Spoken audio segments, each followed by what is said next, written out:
Today we're back with my Goat Willow. At the end of the last video it was shutting down for winter. And as you can see, in January it was dormant, which means we can have a good look at the structure and give it a good prune. The base is looking pretty good considering it's in a small pot.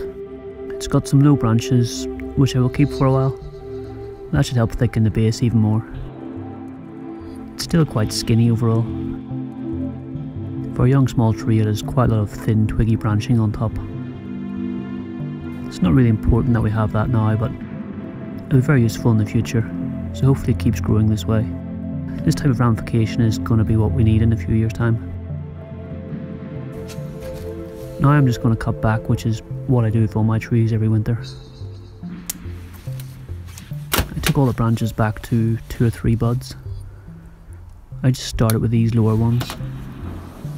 I could have left them alone and let them grow unchecked again, but I'm not quite sure if I'm going to keep them or not. So I'd rather cut them back now and then just let them grow fully out again. That way, if I want to keep them, at least there's some ramification. And if I don't want to keep them, well, at least they still grow out and help thicken the tree. When a tree is young like this, it's sometimes hard to decide what to do.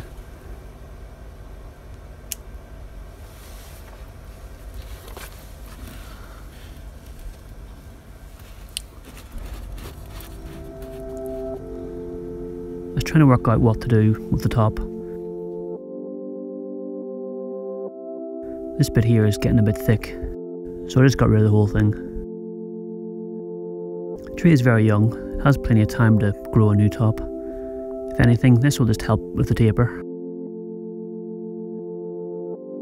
I don't have any design or style in mind for this tree yet. I just want to take it back and then let it grow out again.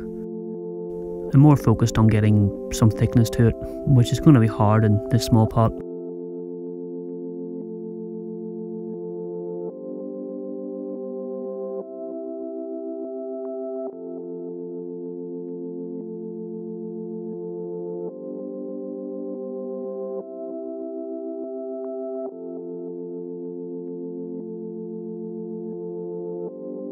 So that was a fairly hard pruning.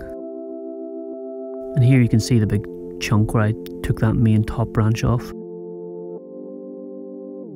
looks pretty drastic and deep, but I'm sure that will heal over in no time. And one day you'll not even realise it was there.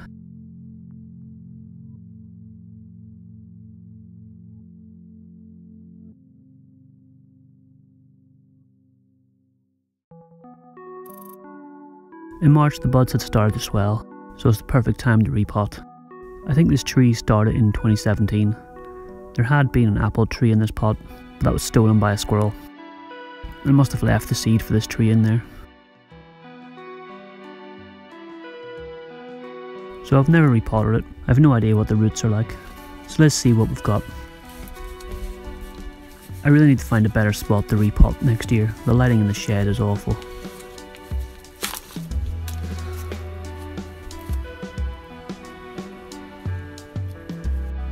The roots seem pretty healthy. Nice and full. Not too compact. It looks good.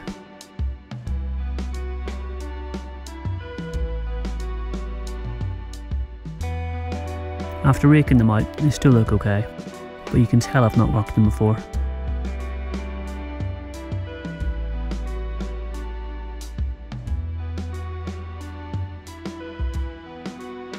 In this tangled mess there is a big fat root, probably the taproot, so we'll have to deal with that.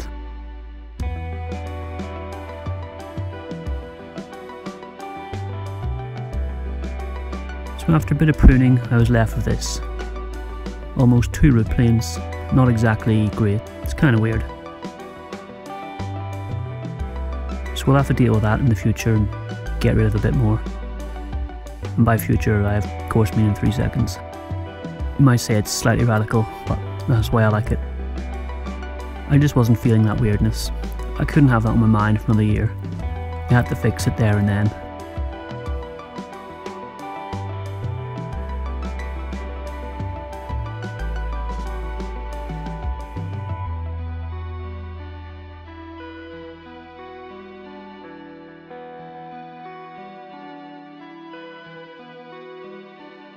I think it's much better now, a lot flatter.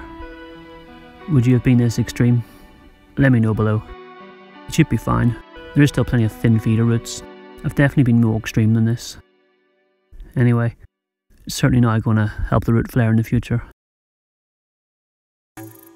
In April, the leaves start to pop, and weirdly, that one there looks like a corn on the cob emoji.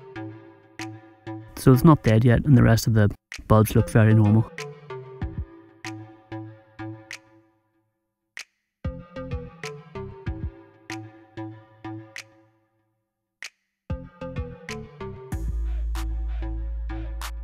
If it stays in focus long enough, you might be able to see the big wound. It's looking okay as well.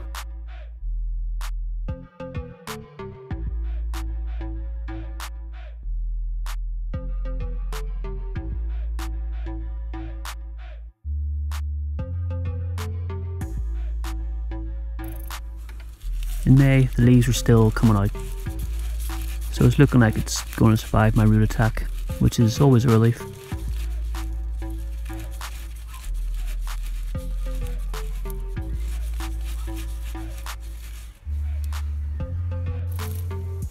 By June it's definitely fine. Looks very healthy. I'm wearing the glove as I was adding fishbone fertiliser to the trees. Makes your hands smell fishy without the gloves. In July it's looking great. There's a few dead leaves on the inside there, but that's nothing to worry about. They will have just been blocked from the sun by the outer growth.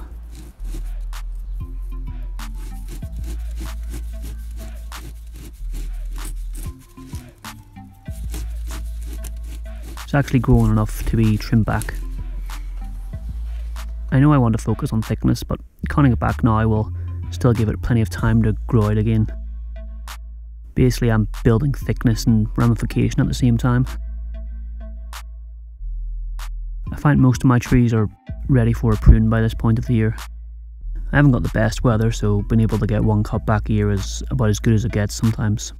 I know some people can get 3 or 4, which is crazy. So when I cut back, I'd normally do this in the first 2 weeks of July to give it some time to regrow, but this was more towards the end of the month.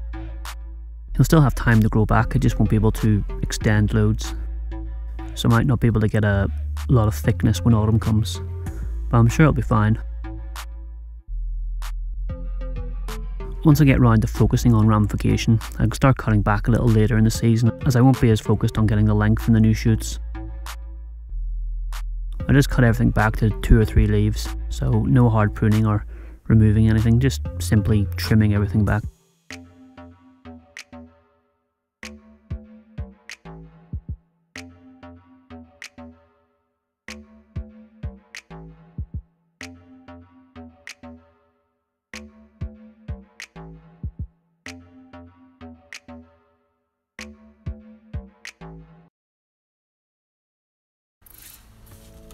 In August, not much has changed.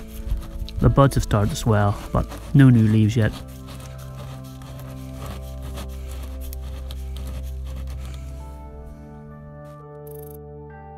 By September it's grown really well, but I forgot that this is one of the first trees to shut down for winter.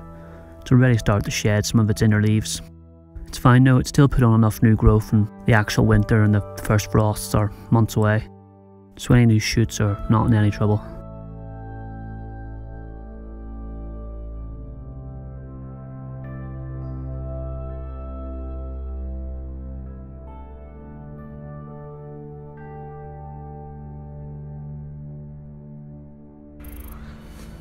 By October, all the leaves are pretty much gone. It kind of looks like it did at the start of the video, but it'll be slightly thicker now and it's got slightly more ramification. Deciduous trees are slow to develop and take a long time to see any real proper changes, but that's why they're so good to grow. And in November it's totally dormant now and ready to do it all again next year. And before I go, here's that big cut from spring. It's healing over okay so far. Thanks for watching, see you next time.